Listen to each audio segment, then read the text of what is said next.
State Museum of History of Uzbekistan is the oldest among the museums of Central Asia. This museum has been persistently collecting and studying artifacts already for the 2nd century. Associated with the richest material culture of that very part of the planet were an amazing phenomenon in the history of civilization, called the Great Silk Road, arose thousands of years ago.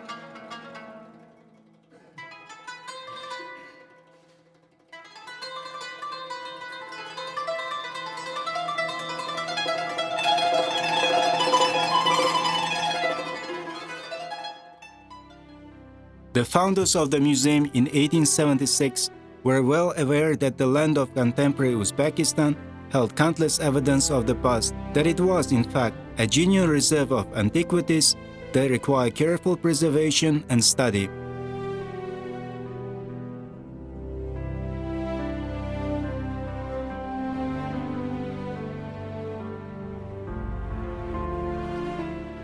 Thus, the collection of Turkestan Museum in Tashkent came into being. Both ordinary admirers of antiquity as well as most influential scholars with internationally acclaimed names took part in its establishment.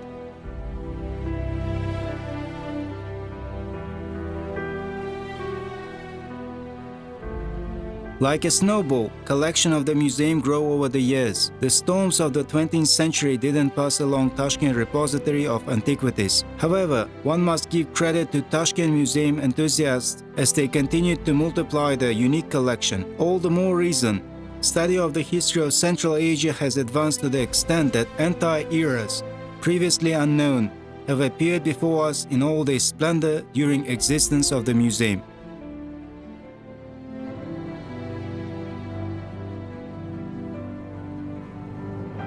Upon receiving after 1991 a beautiful building in the center of Tashkent, which was specially designed for museum purposes, State Museum of History of Uzbekistan placed in it an enormous collection gathered by the museum, which today numbers more than 300,000 items. It includes unique monuments of archaeology, numismatics, epigraphy, archival materials, manuscripts, and documents.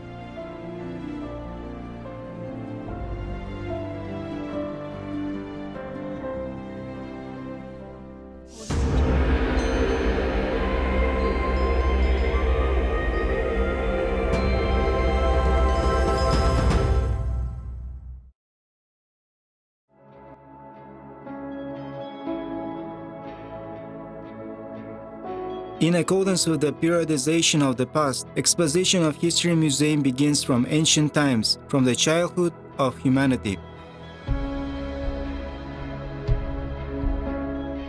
The extensive territories of Central Asia served as the crossroads of the largest continent of Eurasia since ancient times.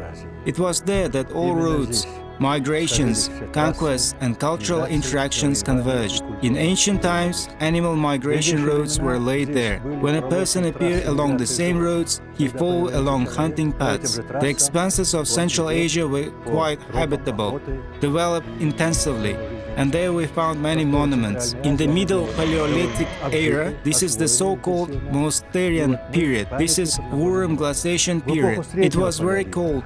The climate was dry. People settled in all the caves. They didn't live in open spaces. There are already many such station types in Central Asia and Uzbekistan. The famous of them is Teshiktash, where a buried man was found. The second largest station of that type is 100 kilometers from the east to Tashkent. Вторая крупнейшая стоянка этого типа Грот Абир-Ахмат в 100 километрах к востоку от Ташкента.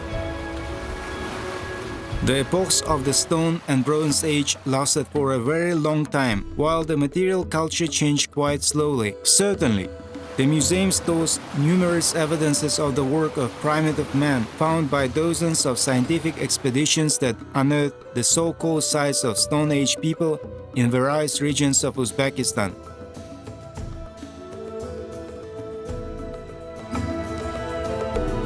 They are carefully studied by archaeologists of primitive societies.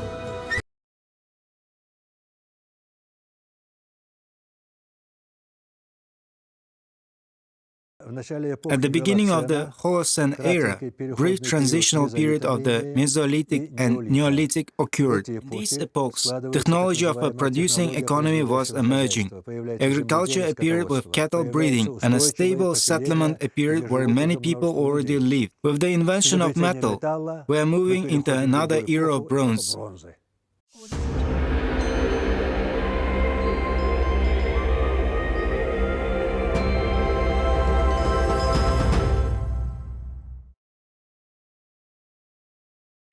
But our attention is attracted, first of all, by those artifacts that testify to the spiritual culture of our distant ancestors, which began to manifest itself especially clearly with the beginning of the Bronze Age. The famous stone amulet with snakes found in the Fergana Valley near the village of Sov became a memorable symbol of the collection of antiquities of State Museum of History of Uzbekistan. An unknown ancient master saved, drilled, cut out of black chrysolite this artistic sculpture of a magical purpose almost 4,000 years ago. The presence of gypsum mortar in the recesses indicated that the sculpture was originally inlaid, that it was not completely preserved. Nevertheless, even in this form, it makes an indelible impression. Here is an ordinary bronze hairpin cast 3,700 years ago in Sapalitepan, excavated by archaeologists in the Surkhandarya region of Uzbekistan. The most ordinary household items seem to be decorated with an elegant miniature figure of a mountain mouflon goat, and in front of it there is also a stylized image of a man. Such household items are not singular. Here are ancient bronze bracelets with characteristic spiral-shaped horns.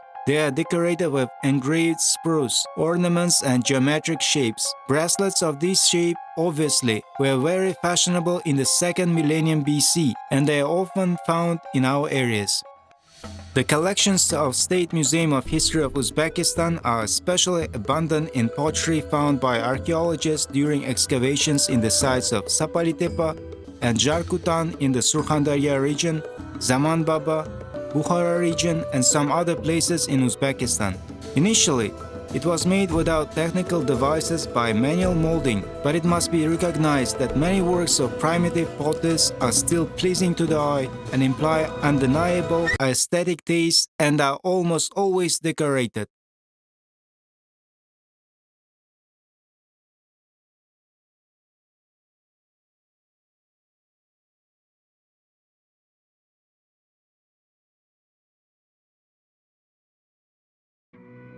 In the museum collections, one can also see magnificent examples of bronze utensils from ancient times.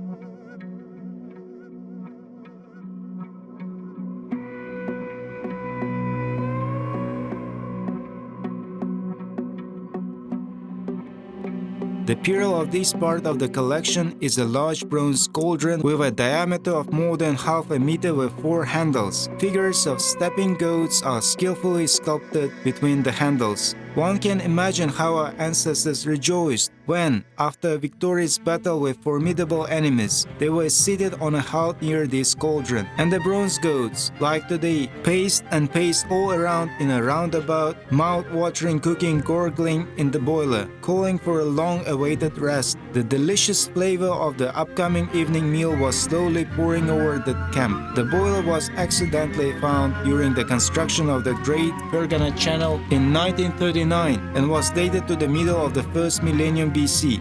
To visually recreate the ancient era in the history of Uzbekistan, the famous Russian anthropologist Mikhail Gerasimov and the personnel of his laboratory, using the found remains, documented the appearance of the ancient inhabitants of contemporary Uzbekistan. Now we can imagine what a Neanderthal boy looked like. Complete skeleton of whom was found in the Teshiktash grotto. Our ancestors who lived here in the Stone and Bronze Age,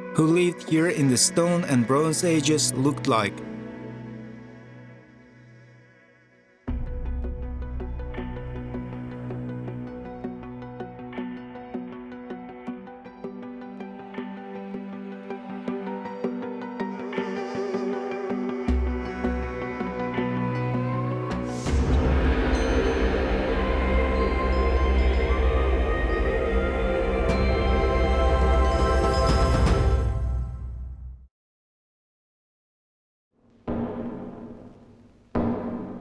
In the middle of 6th century BC, territory of modern Uzbekistan was conquered by the armies of the first world power in history, Achaemenid Empire. The heroic resistance of the peoples living here, elegantly described by the ancient Greek father of history Herodotus, ended in the death of the Persian king of kings Cyrus II. But the forces were unequal, and from the conquered regions of Central Asia, two administrative regions, satrapies of the Achaemenid Empire, were formed, Sogdiana and Bactria. The most ancient coins of abundant numismatic collection of the museum, consisting mainly of finds on the territory of Uzbekistan, are vivid evidence of introduction into the life of society of this remote part of the Achaemenid state, of such an important element in the development of society as goods-money relationship. Recently, during excavations on the Shoshtepa hill in Tashkent, an interesting fragment of the Zoroastrian ivory written was found. Such writings were used by priests, magicians at worship services of adherents of fire worshippers. The teachings of Zarathustra or Zoroastrianism have been widespread in Uzbekistan since ancient times. Modern science believes that with a high degree of probability, the origin of this first prophetic religion in the history of humankind and its main holy book, the Avesta, can be attributed to the region of ancient Horism. Distinctive feature of the religion of Zoroastrianism is the unusual burial of the bones of the dead in clay ossuary funeral boxes. Such an ossuary, discovered by the famous Horizm expedition of Sergei Pavlovich Tolstov during excavations in the temple town of Qo'yqilgan Qala, demonstrated what these clay depositories of bones were. Certainly, most of them are usually very simple.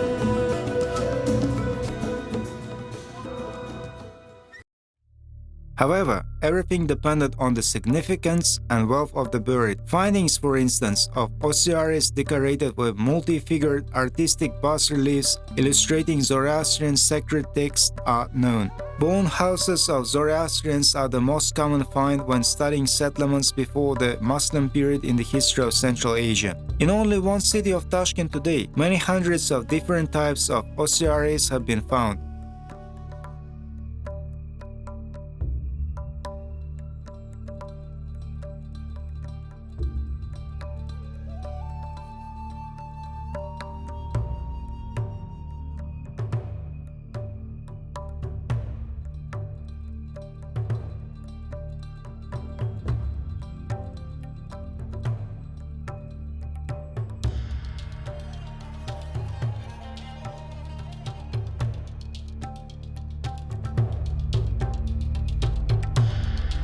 Contemplation of local artistic traditions shows that in Central Asia, from the time of the Achaemenids, there was an intensive interaction between the cultures of the West, East, and South, especially intensified after the campaigns of Alexander the Great and the formation of Hellenistic world.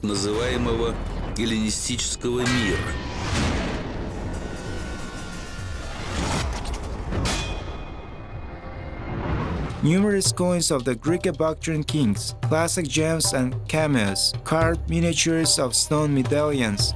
Many household items found here explain the reason for this emergence of subsequently syncretic art, which became widespread in our region at the turn of our era.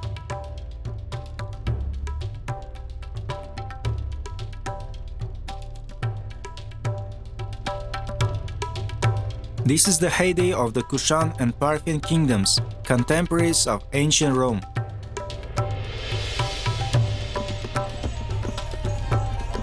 На территории Бактрии было впервые создано ядро Кушанского государства. The core of the Kushan state was first established on the territory of Bactria. Bactria from the very Bronze Age, from the Neolithic, even early Bronze Age, it was inhabited by peoples whom we still cannot determine. That is, they were ethnic people, ethnic among them, as we assume, were the so-called very interesting. Dravidians, Indo-Europeans lived here, inasmuch as they left their names for some cities in the Bactrian, which is explained in Indo-European languages. Были так называемые, очень интересное племя, дравиды. Здесь жили индоевропейцы, потому что они оставили свои названия некоторых городов бактрийских, которые объясняются с индоевропейского языка. Intensive caravan trade through the great mountains of Central Asia was already established in that era. Chinese evidence gives the date 118 BC. At that time, the teachings of Buddhism moved farther north from India, entered into the territory of present-day Uzbekistan, and then further into Tibet and China, with pilgrims passing along the roads of the Great Silk Road.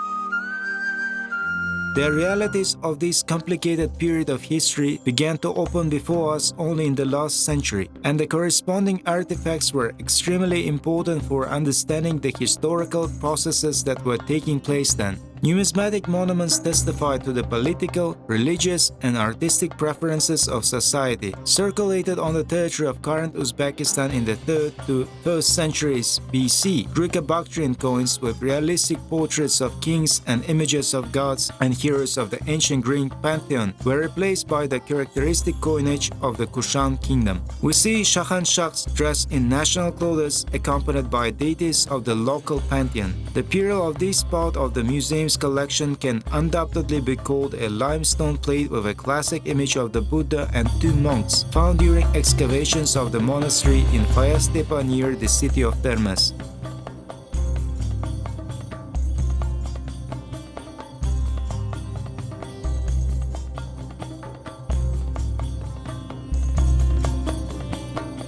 Найденный при раскопках монастыря Фая-Степа близ города Термеза.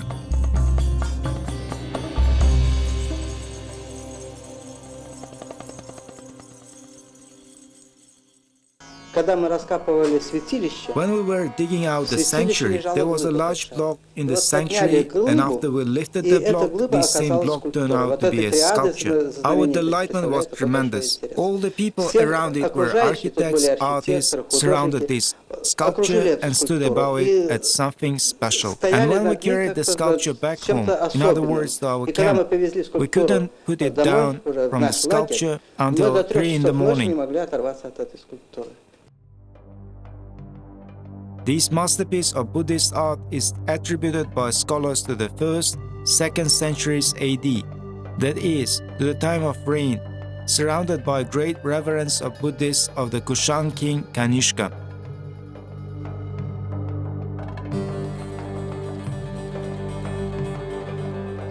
Thanks to the works of archaeologists in the south of Uzbekistan over the past half-century, numerous Buddhist monuments have been discovered, previously completely unknown to science.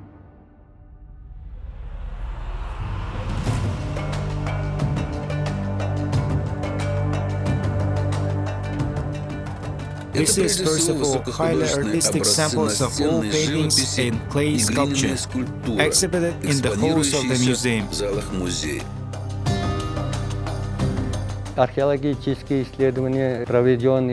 Archaeological research conducted in the south of Uzbekistan reveals that in the Kushan period, art reached its zenith, and on the other hand, in addition to Buddhism, the main population adhered to Zoroastrianism, and this indicates that at the same time, tolerance was characteristic of Uzbekistan. And today in Uzbekistan, tolerance has a special place in the life of society.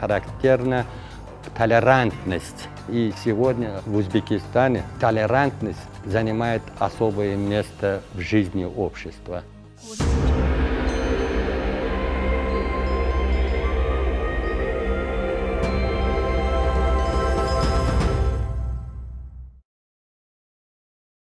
During the spread of Buddhism into the southern part of Central Asia, consolidation of national-state formations took place in the northern territories of modern Uzbekistan. The most important of these were ancient Khorizm and so-called Confederation of Kangha or Kangju, all the same coins, a true indicator of the prevailing preferences in society, give us interesting material for reasoning the past of this part of our country. Today, the names and portraits of the rulers of the vast states that flourished in these places became known. These are, for example, Sogdian king Erkodes, the Khwarezm Shahs of the Afrigid dynasty, Savshafan and Askatsvar, Bukhar Khudat, Movak. It's interesting that in coinage of these states there is also a significant influence of trade relations along the Great Silk Road. Those, the kings, Ikhshids of Samarkand and some other dynasts who ruled along the caravan roads began to cast their own money in the 7th century, similar to traditional Chinese banknotes. Those were completely unlike the coins familiar to the local population. But that was how a certain unified currency was created. It's also necessary to note that the Froyen finds the works of high artistic sculpture produced by famous masters of that period of our history who used ordinary clay, ordinary material. Nevertheless, craftsmanship allowed them to achieve an artistic effect, and where it was necessary, undoubtedly a portrayal which was noticeable even on severely damaged samples.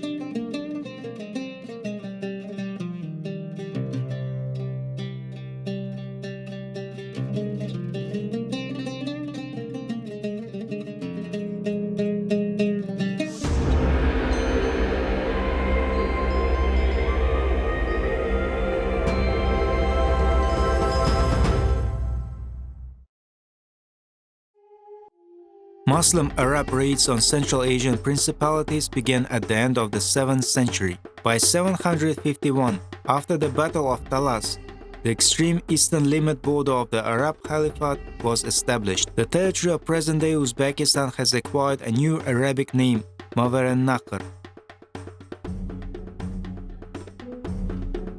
These lands for the next centuries firmly entered the world of Islam, which immediately affected the monuments of material culture.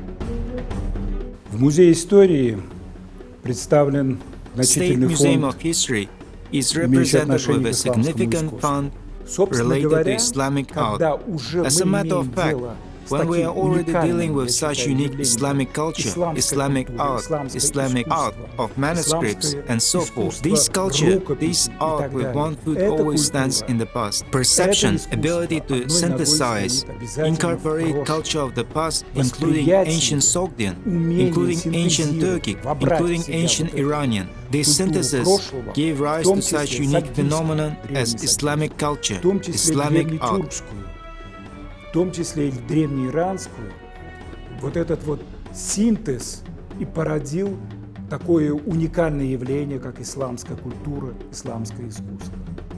From everyday life, images of people and animals were almost completely excluded. The realm of ornament ensued. In accordance with some requirements of the Muslim religion, the floral and geometric patterns of Giriki and Islami became the main decoration of buildings, clothes, and any other household items. Ganj carvers, weavers, and embossers, jewelers brought to a high degree of perfection the art of decorating everything that surrounded a medieval person in Mavarennahr. Chasing on copper turned ordinary bowls and jugs into fabulous creations of folk crafts.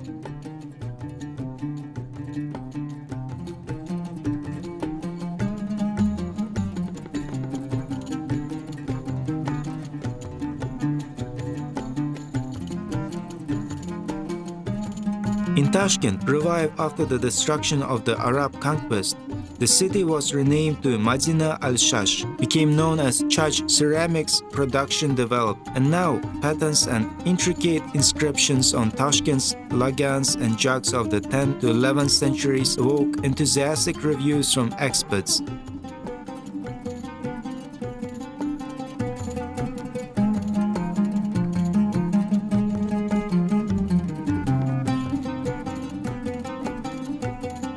Technological methods for manufacturing Samarkand glass products are being improved.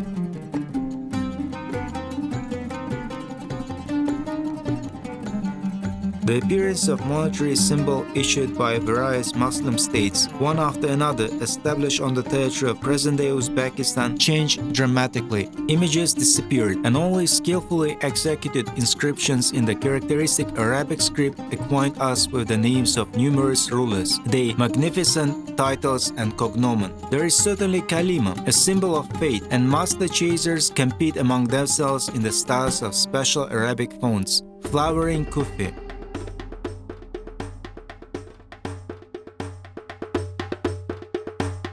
intensive trade continues along the Great Silk Road. The golden age of culture, science and craft of Mavar-e-Nahr in the 13th century was severely interrupted by the invasion of the Mongols of Genghis Khan. Millions of people perished, dozens of cities were destroyed and didn't revive, and the economic development of the region suffered significant damage.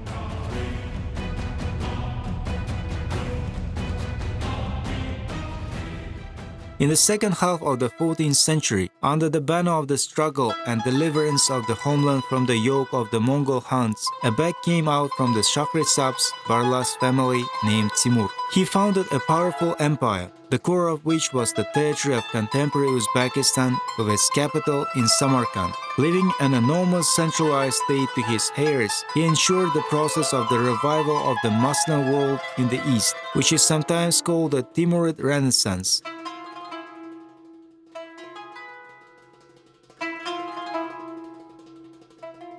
The material culture of that period vividly demonstrates the progressive changes that occurred then in public life. The man of today is struck by the painstaking craftsmanship of ceramists and architects who decorated large public buildings with patterns of countless colored majolica tiles, creating a unique color for the monuments of medieval architecture of Uzbekistan. Using the pure colors of natural dyes, they achieved a striking color effect.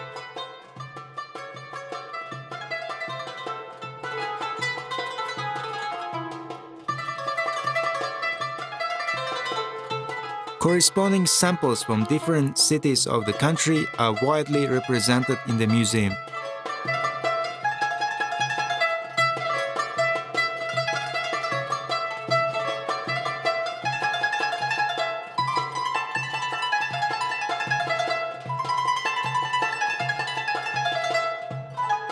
Science has developed widely.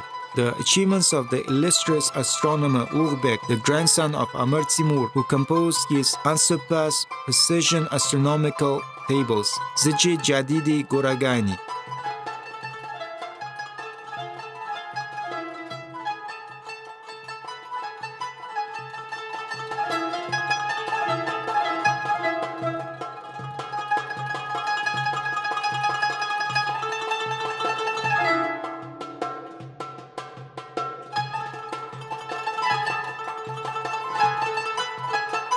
And the specially constructed Samarkand Observatory are best known for their achievements. The museum's collection contains a rare set of special discs made in the 16th century, which were used in astronomical calculations on a specific medieval instrument, astrolabe. Traditions of the Timurid Renaissance are traced in the study of many artifacts exhibited at the State Museum of History of Uzbekistan.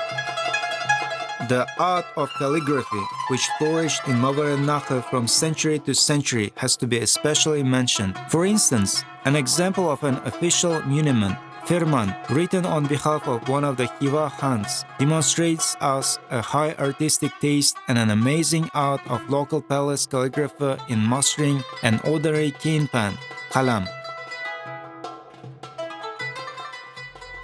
The museum collection, repleted with rare artifacts, allows us to deeply embrace with admiration and reverence for the works of our ancestors, who created such a high and distinct civilization on the soil of Uzbekistan.